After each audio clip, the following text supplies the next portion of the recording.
Bueno, es momento de dar inicio a un nuevo análisis a fondo. Hoy vamos a desmenuzar un tema que constituye la columna vertebral del derecho procesal. Y de nuestra organización como sociedad civil, diría yo. Totalmente. Y este recorrido está estructurado muy específicamente para quienes transitan su formación en la Cátedra B de Derecho Procesal Civil y Comercial de la UNE, la Universidad Nacional del Nordeste. Así es. Y el material que nos convoca hoy, la verdad, justifica plenamente ese nivel de exigencia académica. Sí, porque vamos a trabajar con los extractos del capítulo 2 de la unidad 2, que se titula La función jurisdiccional. Una obra desarrollada por los juristas Gladys de Midón y Marcelo Midón. Y es un texto que va mucho más allá de la mera dogmática. Nos invita a cuestionar las bases mismas sobre las que se asienta el poder del Estado para resolver conflictos. Fíjate que resulta fundamental hacer una aclaración antes de avanzar. Porque, el propósito de este encuentro no es recitar de memoria un manual. No, claro. Eso no le sirve a nadie. Exacto. La intención es destilar la esencia de qué significa realmente la jurisdicción. Explorar por qué el Estado moderno tiene este monopolio absoluto de la fuerza legítima. Y también analizar una paradoja muy alarmante que plantean los autores. Cómo los tribunales de hoy están colapsados por una avalancha de trámites que ni siquiera deberían haber cruzado las puertas del Poder Judicial. O sea, trámites que no deberían estar ahí. Tal cual. Y comprender todo esto no es solo para aprobar una materia en la UNE. Implica internalizar la verdadera naturaleza del servicio de justicia. Un servicio que los futuros profesionales van a tener que operar y defender. Y reformar, porque el texto expone problemas estructurales gravísimos que requieran reformas urgentes. Ok, analicemos esto. El punto de partida más lógico me parece que es la propia palabra. Si vamos a la etimología de jurisdicción, el rastro nos lleva al latín jus dicere. Que se traduce literalmente como decir el derecho. Decir el derecho, exacto. Pero los autores advierten desde el principio que quedarse solo con esa definición lingüística es un error conceptual grave. Es un error enorme. Reducir la jurisdicción a decir el derecho es como afirmar que el trabajo de un médico se termina cuando emite un diagnóstico. Claro, sin aplicar el tratamiento o curar al paciente. Exactamente. Los autores sostienen una visión mucho más integral. No es solo un silogismo donde el juez toma los hechos, busca la norma y saca una conclusión teórica. Es algo vivo. Es un proceso dinámico de 3 fases: conocer el conflicto, juzgarlo y de manera crucial ejecutar lo juzgado. Por eso el texto usa esta imagen tan clásica de la justicia, la figura de la mujer con los ojos vendados. Sí, pero el foco tiene que estar en lo que sostienen las manos, la balanza y la espada. La balanza para pesar los argumentos. Y la espada para ejecutar. La jurisdicción no tiene sentido si se queda en el razonamiento intelectual del juez. Para que la sentencia sea real, se necesita la espada del ejecutor. Que encarna la fuerza coercitiva del Estado. Tal cual. Y es bidireccional. Porque esa espada no tiene legitimidad si no hay un juez que antes haya usado la balanza del debido proceso. Esta dinámica es la garantía de la tutela judicial efectiva. Algo que está respaldado por nuestro bloque de constitucionalidad y por el Pacto de San José de Costa Rica. Exacto. Y esa imagen de la espada y la balanza nos da el puente perfecto hacia la evolución histórica. El texto menciona a Piero Calamandrei para explicar esto. Un viaje histórico fascinante. Sí, porque demuestra que tener a un juez imparcial no es algo natural en la historia humana. Es una conquista. Antes de esto, ante un conflicto las opciones eran bastante brutales. O hacías un pacto amistoso o recurrías a la fuerza bruta. El famoso fenómeno de la autodefensa. La razón la tenía el que podía hacer más daño. Básicamente. Y lo fascinante aquí es cómo pasamos de la barbarie a las instituciones. El texto habla de las tribus germánicas. Ah, los duelos. ¿Sí? En su cosmovisión, usar las armas para resolver problemas no estaba prohibido. Estaba súper regulado. O sea, organizaban combates asumiendo que alguna deidad le iba a dar la victoria al que tuviera la razón legal. Totalmente. Pero la gran ruptura ocurre con el derecho romano.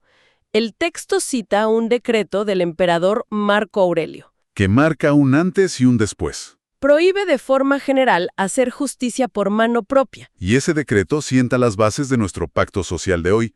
El Estado te dice que bajo amenaza de sanción penal no puedes usar la fuerza individual. Pero a cambio de sacarte esa espada personal, el Estado asume la obligación de darte una herramienta mejor. Sustituye la violencia privada por la jurisdicción pública. Esa es la clave. La jurisdicción no es un regalo del Estado, es una compensación directa. Ahora bien, el texto de Midón y Midón da un giro conceptual muy actual. A ver. Históricamente, la jurisdicción era solo reparadora. El juez actuaba ex post. Alguien rompió un contrato, se hacía un juicio y se pagaba una reparación. Pero hoy eso no alcanza. No, para nada. Los autores enfatizan la función preventiva. La famosa frase de «es mejor prevenir que curar» entra al derecho procesal como tutela judicial inhibitoria. Claro, porque el principio de el que daña repara sigue vigente, pero el principio de no dañar tiene una jerarquía superior. Exacto. Esperar a que el daño ocurra hoy en día puede ser catastrófico. El texto da ejemplos buenísimos, como el derecho ambiental o la defensa del consumidor. O sea, imagínate una fábrica a punto de contaminar un río. El juez no puede quedarse cruzado de brazos esperando el desastre para después fijar una indemnización. Tiene el deber de actuar antes, ordenar que arreglen la fábrica para neutralizar el peligro. Pero acá hay una advertencia crítica en el libro. Sí, muy importante. Tener leyes modernas no genera magia. Para que esta prevención funcione, sobre todo si hay que frenar acciones del propio Estado, se necesita un perfil de juez muy particular. Magistrados con sensibilidad social y una independencia funcional de acero. Inquebrantable.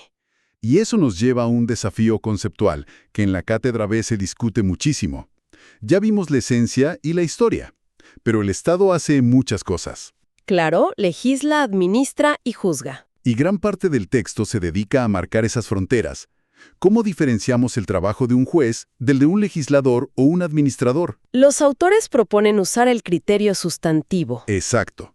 Rechazan las respuestas superficiales. No importa qué órgano emite el acto, ni el nombre del funcionario.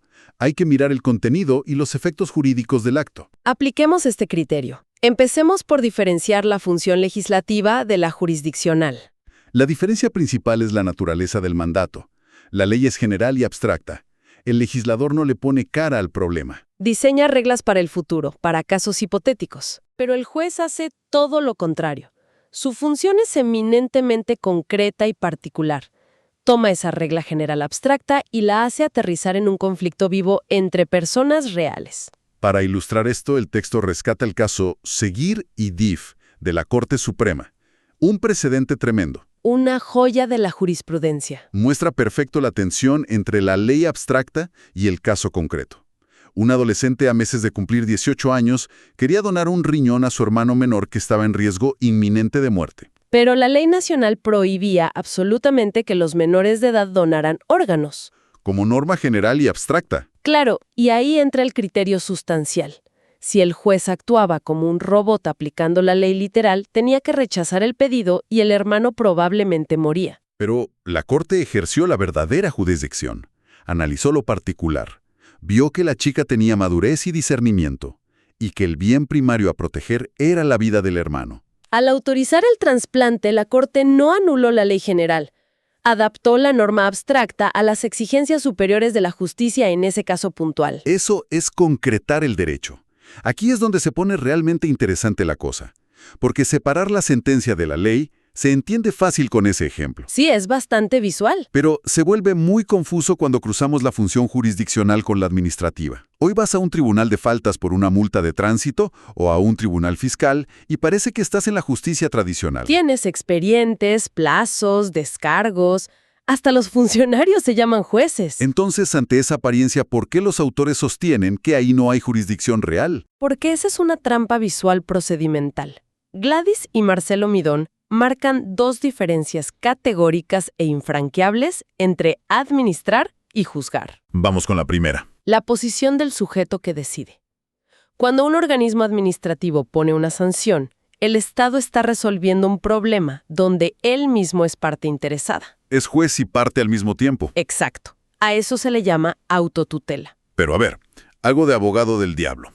Si la administración tiene técnicos especialistas que resuelven rápido, ¿no es eso justicia eficiente? La eficiencia no reemplaza la imparcialidad, y ese es el núcleo duro. A diferencia de la administración, la jurisdicción exige heteronomía. Heteronomía, una palabra clave. Significa que el conflicto lo tiene que resolver un tercero que sea verdaderamente ajeno e independiente a los intereses en juego. El juez decide sobre el problema de otros. Si no hay imparcialidad estructural, no hay jurisdicción, por más eficiente que sea el trámite. Primera barrera clara entonces, la imparcialidad mediante heteronomía. Y el segundo elemento diferenciador. El peso de la resolución. El texto subraya que todo acto de un tribunal administrativo siempre puede ser revisado después por un juez. Siempre hay una instancia judicial posterior. Siempre. La Corte Suprema validó estos tribunales administrativos, pero con la condición estricta de que sus decisiones tengan control judicial amplio. En cambio, las decisiones de un juez real, una vez que se agotan los recursos, son cosa juzgada. Adquieren esa calidad inmutable. Son una verdad jurídica definitiva que no se puede volver a discutir. La administración revisa y es revisada, pero la jurisdicción sella el conflicto para siempre. Imparcialidad y cosa juzgada. Dos pilares fundamentales para los estudiantes de la Cátedra B. Ahora, para que ese juez logre imponer esa cosa juzgada en el mundo real, tiene un kit de herramientas. Un monopolio de fuerza especializado dividido en 5 potestades. Los 5 elementos clásicos. Y los autores aclaran que no son atributos sueltos, sino eslabones de la misma cadena. Para no quedarnos en la teoría abstracta, imaginemos un caso de fraude comercial grande. Una empresa demanda a otra por vaciar sus activos para no pagar. Perfecto. Cuando entra la demanda, se activa el primer poder, la notio. La notio es la potestad de conocer el caso. El juez puede examinar los contratos, evaluar los hechos y admitir las pruebas. No puede resolver si no conoce a fondo la causa. Pero no puede investigar en secreto. Tiene que llamar a la contraparte. Y ahí entra la vocatio. Exacto, la facultad de convocar. El Estado llama a la empresa demandada mediante una notificación formal y la somete jurídicamente al proceso. Garantiza que sepa que sus derechos están en juego, decida presentarse o no. Y en ese camino seguro surgen problemas. Imagina que un testigo clave no quiere ir a declarar o esconden los libros contables. Ahí el juez saca la coertio. El poder de compulsión durante el juicio. Puede poner multas procesales o mandar a la policía a buscar al testigo. Es para mantener el orden y que el proceso avance. Y habiendo conocido todo con la notio, convocado con la vocatio y superado trabas con la coertio, llegamos al punto central, el judicium. El núcleo duro, el dictado de la sentencia. El juez declara el derecho, condena a la empresa infractora y resuelve el conflicto. Pero volvemos a la balanza y la espada. Esa sentencia hermosa no vale de nada si la empresa perdedora la ignora. Y por eso existe el quinto elemento, la ejecutio. El imperio puro. La potestad de usar la fuerza del Estado para cumplir la sentencia. Si no pagan de forma voluntaria, el juez puede embargar cuentas o subastar inmuebles en contra de la voluntad del deudor. Hay una aclaración vital en el texto sobre estos 5 elementos. No son opciones en un menú a gusto del juez. De ninguna manera. Son poderes y a la vez deberes insoslayables. Deberes de actuación de oficio. El Estado le da estas facultades extraordinarias con la exigencia irrenunciable de que las use si el proceso lo requiere. No usar la coertio o la ejecutio cuando hace falta es literalmente denegación de justicia. Y teniendo claro este poderío enorme de la jurisdicción, llegamos a la denuncia más profunda de Gladys y Marcelo Midón. La parte más crítica del libro. Todo lo que hablamos hasta acá asume que hay un choque de intereses, una controversia. Un conflicto vivo. Pero los autores exponen que los tribunales hoy dedican recursos gigantescos a asuntos donde nadie pelea contra nadie. Sí, el colapso judicial. Hay una desproporción alarmante entre los litigios que entran y la capacidad de los tribunales. Están saturados, y en medio de esto, la ley obliga a los jueces a tramitar cuestiones puramente administrativas. Cosas como rectificar una letra en una partida de nacimiento o abrir sucesiones donde todos los herederos están de acuerdo. Históricamente a eso se le llama jurisdicción voluntaria. Y Midón destruyen ese término con argumentos demoledores. Por ambos lados. Primero critican lo de voluntaria. Si la ley te obliga a ir a un juez para inscribir un nacimiento atrasado o te quedas sin documento, de voluntario no tiene nada. Es una carga. Y segundo, y más importante, rechazan que se le llame jurisdicción. Claro, porque si repasamos el criterio sustancial, Y el judicium, la jurisdicción dirime conflictos mediante un tercero imparcial. Si en estos trámites no hay conflicto, no hay jurisdicción. La ecuación es simple. Si no hay controversia, no hay litis. Y sin litis, la resolución del juez jamás adquiere la autoridad de cosa juzgada. Solo generan presunciones que pueden caer si mañana aparece un conflicto real. Exacto. Entonces, la naturaleza de estos actos es puramente administrativa. Los legisladores han convertido a los jueces en escribanos de lujo, súper caros. ¿Y qué impacto práctico tiene esto? Porque uno podría decir, bueno, que sigan ahí por las dudas. El impacto es el colapso actual. Invertir el tiempo de un magistrado, su personal y el tribunal en visar documentos retrasa la resolución de conflictos reales. Le quita tiempo a la gente que sí tiene derechos vulnerados y necesita urgente la notio, vocatio y la ejecutio. Es un desperdicio de recursos públicos imperdonable. Ante esto, los autores no se quedan en la queja académica. Proponen soluciones concretas. Un esquema muy claro. Primero, apuntan al poder legislativo. El Congreso y las legislaturas tienen que derogar estas normas y pasar esos trámites no contenciosos a sedes administrativas, como el registro civil o las escribanías. Donde pertenecen por naturaleza. Pero como son realistas y saben que los tiempos políticos son lentos, tienen un plan B dirigido a la cúpula del Poder Judicial. Tienen una tesis muy audaz. Si el legislador no hace nada, las Cortes Supremas y los superiores tribunales no pueden mirar para otro lado. Deben ejercer su control de constitucionalidad. Deberían declarar inconstitucionales las leyes que obligan a los jueces a hacer trámites administrativos, porque es irrazonable y colapsa el sistema impidiendo afianzar la justicia. Y mientras tanto sugieren derivar esos temas menores a la justicia de paz o vecinal. Para liberar a los juzgados de primera instancia para que ejerzan la verdadera jurisdicción. Es un análisis que sacude las estructuras tradicionales. Y creo que es el cierre perfecto para este recorrido. Empezamos viendo cómo en la antigüedad dependíamos de nuestra propia espada. Pasamos al pacto social, donde el Estado asume el monopolio de la fuerza y nos da un juez preventivo. Y terminamos viendo la cruda realidad de un sistema diseñado para cosas complejas, pero asfixiado por burocracia estatal. Esto demuestra que el derecho procesal respira y determina todos los días si las garantías constitucionales son reales o solo promesas en papel. Ese es el valor de este material. Dota al estudiante de la Cátedra B de herramientas críticas para analizar el sistema, no solo para aplicar normas a ciegas. Ha sido un desglose conceptual brillante. Esperamos que sea un pilar sólido para el desarrollo profesional de quienes nos escuchan. Y para cerrar, me gustaría dejar una pregunta importante sobre la mesa a partir de lo que analizamos del colapso judicial.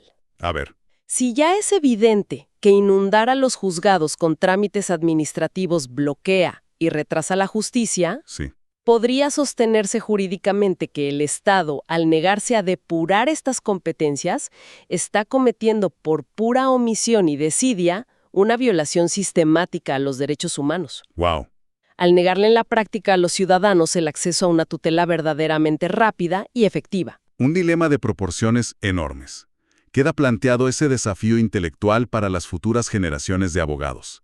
Nos escuchamos en el próximo análisis a fondo.